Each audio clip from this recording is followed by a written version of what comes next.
एक छोटा सा गांव था, नाम था हरिपुर। वहां रहता था एक लड़का राघव।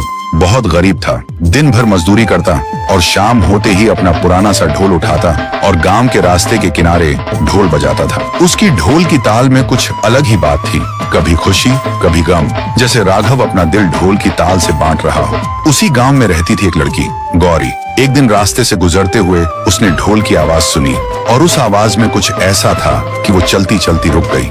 उस रात गौरी को नींद ही नहीं आई, बस करवट बदलती रही, सोचती रही कौन है जो इतना दिल से ढोल बजाता है।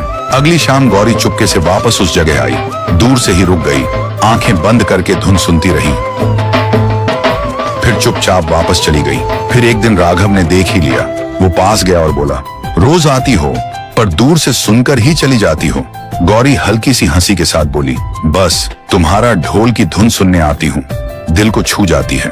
उस दिन के बाद दोनों के बीच बातें होने लगी। कभी गौरी कहती, एक खुश धुन बजाओ ना, और राघव मासूमियत से हंसी मजाक भरी धुन बजा देता था। कभी राघव कहता, लगता है तुम्हें ढोल से ज्यादा मुझे देखने का शौक है, पर गौरी शर्मा कर कहती, पागल हो तुम। धीरे धीरे दोनों की दोस्ती एक खामोश सी मोहब्बत में बदल गई, जिसमें लफ्ज कम पर निगाहों का रिश्ता गहरा था। पर किस्मत को कुछ और मंजूर था। गौरी बीमार पड़ गई, दिन दिन उसकी सांसें कम होती जा रही थी।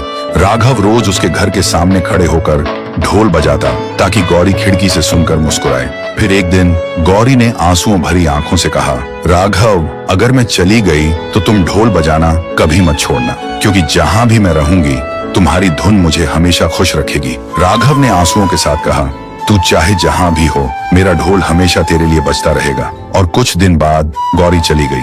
राघव टूट गया, लेकिन उसने ढोल बजाना बंद नहीं किया। हर शाम गांव के रास्ते के किनारे वो खड़े होकर अपना ढोल बजाता है, और जब ताल हवाओं में गूंजती है, राघव आंखें बंद करके धीरे से कहता है, सुन रही है ना तू गौरी, दोस्तों कुछ मोहब्बत साथ नहीं देती, पर